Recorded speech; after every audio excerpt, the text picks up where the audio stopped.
Hola, la noción de fin es esencial en toda la filosofía aristotélica. Así como la naturaleza no hace nada en vano, pues está guiada por un fin, así también la vida humana tiene un fin. La muestra más clara de ello es que no hacemos nada sin la pretensión de alcanzar un fin. Todo arte, es decir, todo intento por producir una obra, o toda investigación, es decir, cualquier intento por conocer, al igual que toda acción, o que cualquier elección que nos lleve a actuar de una determinada forma, solo son comprensibles si tienden a un fin. Un fin es algo que buscamos porque nos lo representamos como bueno. Nuestra vida es entonces la búsqueda permanente de bienes, es decir, de ciertas cosas que hacemos objeto de nuestros deseos. La vida humana, por otra parte, se suele juzgar a la luz de los fines que persigue. Hay vidas admirables por los fines que persiguen, así como hay vidas malogradas porque no parecen responder a fin alguno o porque persiguen un fin quimérico o malvado. No se puede entonces perseguir cualquier fin. Hay desde luego muchos fines, pero no todos ellos son buenos. Habrá que saber elegir entonces entre los fines aquellos que son mejores. No basta además con producir muchas obras si la obra de nuestra propia vida se malogra. Aristóteles distingue a este respecto entre dos tipos de acciones: las que tienen por fin un producto, a las que llama poiesis, que es la fabricación habilidosa de obras, y aquellas que apuntan al perfeccionamiento del que actúa. Para estas reservará el término praxis, que se refiere a las acciones autoformativas por medio de las cuales llegamos a hacer de nuestra vida lo que es. Estas últimas, las acciones a las que llama praxis, son las fundamentales, pues la vida humana, más que en producir objetos, consiste en hacer de uno mismo su propia obra. Pero no perdamos de vista algo esencial: son muchos los fines. Tenemos fines a corto, mediano y largo plazo, fines en nuestra vida personal y afectiva, fines profesionales, sociales, etc. Todos esos fines, además, están subordinados unos a otros, tienen un orden y una jerarquía. Si quiero algo, lo quiero por otra cosa. Si quiero estudiar, lo quiero para ser profesional. Y si quiero ser profesional, es porque quiero tener un medio digno y bien pagado de ganarme la vida. Y si quiero esto, es porque quiero llevar una vida decente. Y así, cada fin se persigue en busca de otro mayor. De ello se sigue una consecuencia necesaria, que debe entonces existir un fin último, porque si este no existiera, todo lo demás, nuestras acciones e incluso nuestros deseos, serían vanos. Aristóteles cree que debe existir un fin soberano y lo postula de esta manera: si existe un fin de nuestros actos querido por sí mismo y los demás por él, y si es verdad también que no siempre elegimos una cosa en vista de otra, sería tanto como remontar al infinito y nuestro anhelo sería vano y miserable. Es claro que ese fin último será entonces no solo el bien, sino el bien soberano. A nadie le extraña que el fin último de la vida humana sea la felicidad.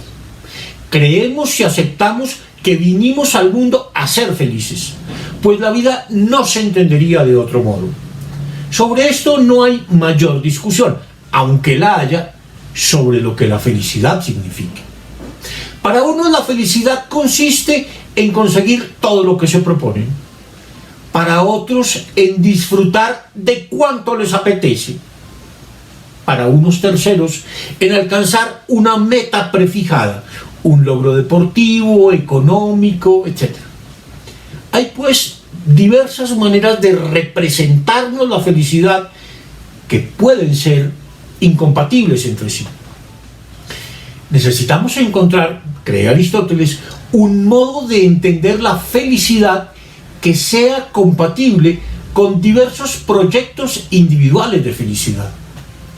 Se propone mostrar entonces que la felicidad de cada ciudadano no se puede pensar por aparte del tipo de ciudad o de país que queremos construir. Para él, la felicidad no es un asunto que resuelve cada uno a su manera, allí en su fuero interior, sino que la felicidad es el asunto político por excelencia, del que deben ocuparse los buenos gobernantes, y el tema central de la ciencia directiva por excelencia, la política. Y puesto que la felicidad nos compete a todos, debemos examinar a fondo en qué consiste y cómo debemos entenderla, y sobre todo, en dónde y cómo buscarla. Aristóteles sabe ponerse en la posición de cada uno para intentar entender cómo las personas concretas buscan la felicidad. Algunos, dice él, la buscan en algo manifiesto y visible, como el placer, la riqueza o el honor. Otros, en cambio, la definen a partir de sus carencias. Si son pobres, creen que la felicidad está en ser ricos, o si están enfermos, creen que está en tener salud. Y están además los platónicos, que se representan la felicidad como la contemplación de una idea, la idea del bien. No entraré aquí en la refutación de la idea del bien platónica, ya lo hice en un video anterior. Menos aún en la idea de los que definen la felicidad por sus carencias, pues es una opinión tan absurda que, cree Aristóteles, ni siquiera es digna de ser examinada. Debemos, eso sí, examinar si la felicidad puede consistir en bienes como el placer, la riqueza o el honor. Aristóteles parte de este hecho. La representación que nos hagamos de la felicidad suele responder al género de vida que llevamos. Los que llevan una vida voluptuosa, centrada en la búsqueda del placer, creen que la felicidad está allí. Esto es propio, cree él, de personas vulgares, entre las que caben tanto los poderosos como todos aquellos que tienen alma de esclavos, que llevan una vida semejante a la de los animales, pues son incapaces de formarse fines más elevados. Pero la felicidad no puede consistir en algo tan efímero como el disfrute de los placeres corporales y el mero gozo de lo inmediato, pues esto no tiene mayor estabilidad y, sobre todo, no aporta nada a la vida de la ciudad. Por supuesto, la vida de lucro, centrada en la búsqueda de la riqueza y la propiedad, tampoco puede ser una vida feliz, pues, dice Aristóteles, es una vida antinatural. La razón es clara: el dinero es un bien, pero un bien útil, es decir, es un bien subordinado a otros bienes. El dinero, sin tener un propósito para gastarlo, carecería de todo sentido. El dinero es un medio, y un medio carece de sentido sin un fin al cual dirigirse. El fin de la vida humana no puede ser el lucro económico, puesto que el dinero es un medio y no un fin. Pero está también la vida política, centrada en la búsqueda del honor, que en la antigua Grecia tenía mucha fuerza y sentido. Se trataba de una vida ordenada a la búsqueda del reconocimiento, la fama e incluso la gloria, que era propia de los héroes militares y políticos, pues tales cosas se alcanzaban por la participación en la guerra y el buen desempeño en la vida pública. Pero el honor, cree Aristóteles, no puede ser el fin último de la vida humana por una razón básica, porque se trata de un bien externo. Parece ser un bien harto superficial, dice él, pues manifiestamente está más en quien dan la honra que en el que la recibe, y el verdadero bien debe ser algo propio y difícil de arrancar de su sujeto. Así, el que dedica su vida a la búsqueda del reconocimiento y la fama depende por entero de otros, pues persigue un bien que no está en sus manos obtener, y ello lo hace tremendamente frágil, pues hace que su felicidad dependa de los demás. Es cierto que la honra es un bien, y que ella acrecienta la autoestima, e incluso que puede hacernos más virtuosos. Pero puesto que el honor y el reconocimiento son un premio a la virtud debe ser un bien superior a la honra. Pero si la felicidad no está ni en el placer, ni en la riqueza, ni en el honor, ¿dónde puede estar? Aristóteles cree que está en la vida contemplativa, es decir, en la permanente búsqueda de la sabiduría. Pero antes de llegar a esa conclusión, debe clarificar primero qué tipo de bien es propiamente la felicidad. Aristóteles busca construir una idea de felicidad que vaya más allá y que logre incluir las que han elaborado filósofos anteriores. Pero también quiere que ese bien supremo de la vida humana no sea algo ideal o una simple quimera. Para él, la felicidad debe ser un fin último, pero practicable por hombres concretos.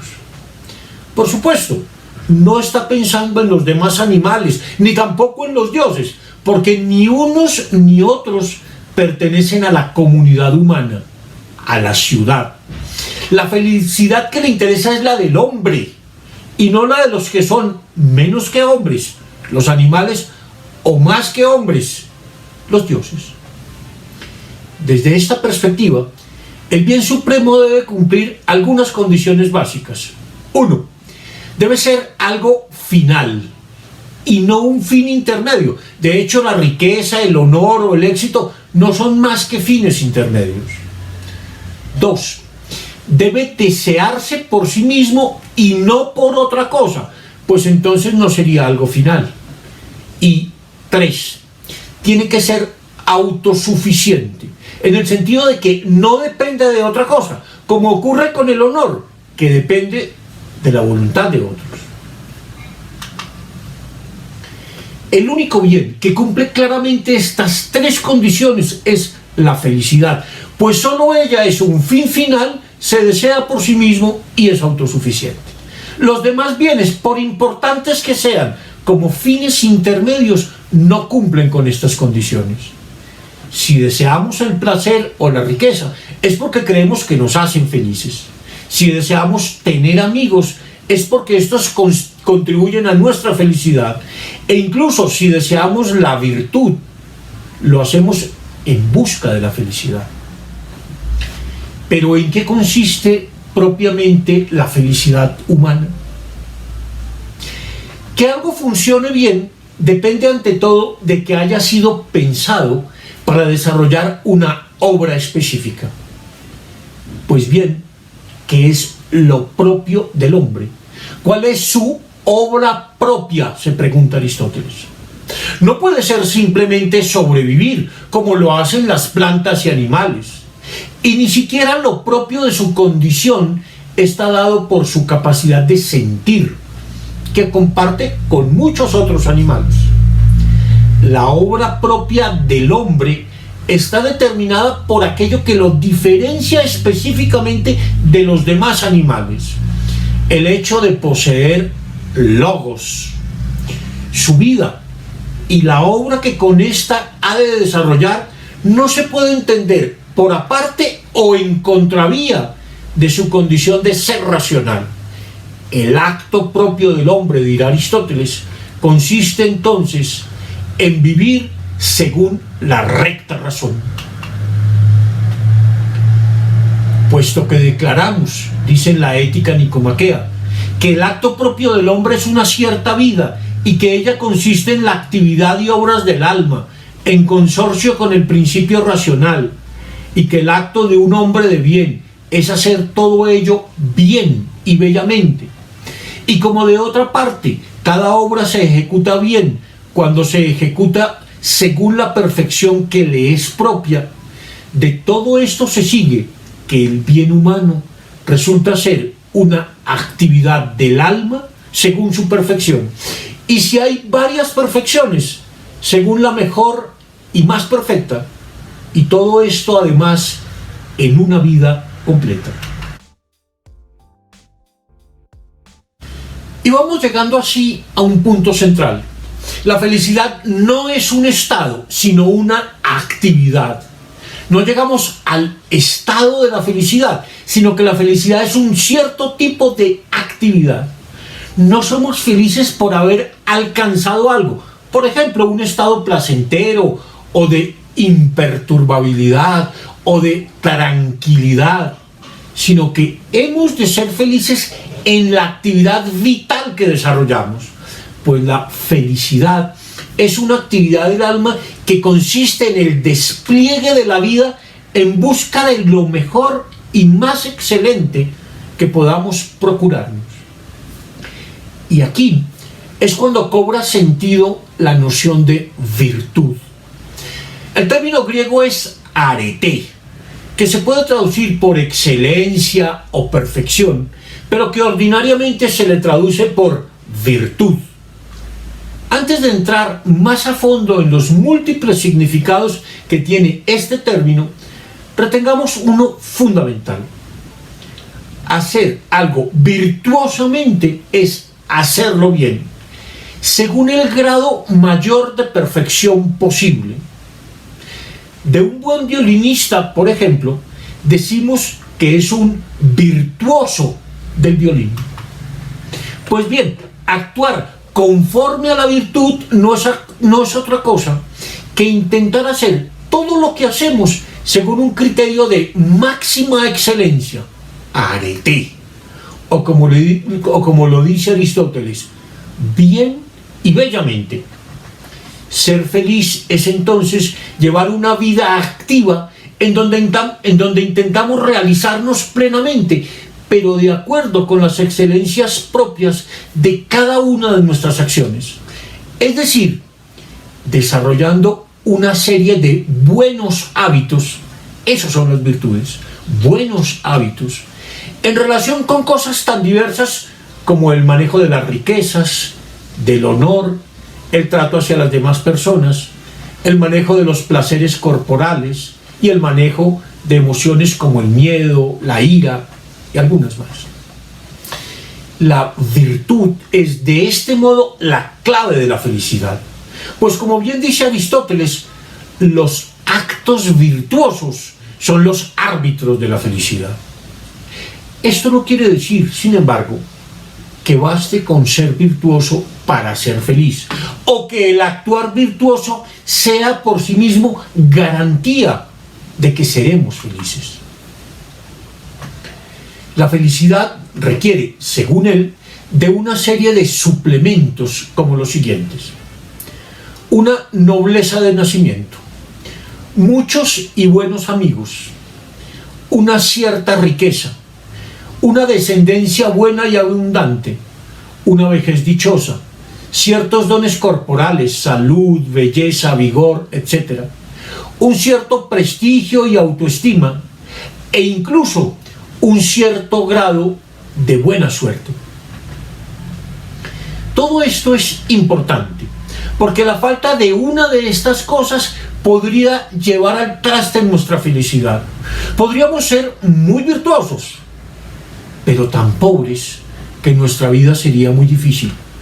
O virtuosos, pero ser los hijos de un delincuente. O virtuosos, pero enfermos, sin amigos o con deformidades físicas terribles. E incluso virtuosos, pero con muy mala suerte. La felicidad requiere de estos suplementos. Pero esto no va en contra de su autosuficiencia, pues al fin y al cabo, un hombre virtuoso puede vivir con pocos bienes económicos y sin demasiado reconocimiento, y sobre todo sabe sobreponerse a grandes males. Claro que también está sujeto a los vaivenes de la fortuna. Una parte de la felicidad, aquella que labramos con nuestros actos virtuosos, está en nuestras manos. Ella es la más importante. Pero hay muchas cosas que no controlamos, que no dependen de nosotros. Podemos llevar una vida muy buena y sin embargo tener una gran quiebra, un grave accidente. Podría embargarnos una gran tristeza por la muerte de un ser querido, o tener una gran decepción amorosa, e incluso sobrevenir un terremoto o una pandemia que destruya nuestros proyectos. La vida humana está sujeta a muchas contingencias y nosotros mismos estamos sujetos a los vaivenes de la fortuna, esa rueda que gira en cualquier momento y en una dirección siempre imprevista. Aristóteles recuerda lo que le pasó a Príamo, el padre de Héctor en la Ilíada, un hombre respetado, querido y bueno, al que al final de su vida le sobrevienen todas las desgracias. No es que seamos meros juguetes de la fortuna, pero la fortuna, es un factor que de todos modos influye sobre nuestra felicidad. Aunque la fortuna nos juega malas pasadas, nuestra vida depende sobre todo de nuestros propios actos virtuosos. Sin embargo, estos no son una serie de actos aislados que estamos obligados a realizar para cumplir un deber externo, para satisfacer a otros o a nosotros mismos. Que seamos virtuosos tampoco depende de la cantidad de actos virtuosos que hagamos, sino de la forma en que actuamos de forma habitual. Los hombres injustos, pensemos en tantos delincuentes generosos, también hacen actos de justicia, como los hombres justos cometen injusticias. El hombre justo es más bien el que habitualmente busca la igualdad, el que a la hora de juzgar no sigue sus preferencias, sino que hace juicios ponderados. El valiente no es el que hace hazañas, sino el que se acostumbra a enfrentar sus miedos y a superarlos. Lo que nos hace virtuosos no son los actos aislados de amabilidad, paciencia o sinceridad, sino el hábito de hacer las cosas de forma amable, paciente y sincera.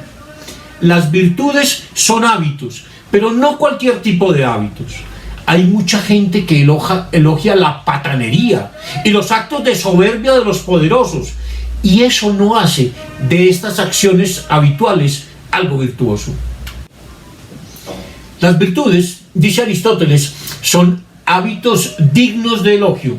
No es el hecho de que elogiemos una cierta disposición o acción lo que la hace virtuosa, sino que sea realmente digna de elogio. Es decir, que merezcan ser elogiados porque conducen a obras más perfectas, porque mejoran a las personas que actúan y colaboran para una mejor convivencia entre los ciudadanos. La amabilidad, la sinceridad o la generosidad son virtudes porque cumplen con estas condiciones, pero no lo pueden ser la arrogancia, la vulgaridad o el desenfreno, porque estos constituyen malos hábitos, es decir, vicios que no producen obras buenas y no favorecen el crecimiento de las personas o la buena convivencia en sociedad. A todos estos hábitos que son dignos de elogio es a lo que llamamos virtudes. Y la felicidad depende de que nuestra actividad vital se guíe por ellas. Para Aristóteles, la felicidad es la meta y la virtud el camino. De la virtud, nos ocuparemos en nuestro próximo video. Hasta pronto.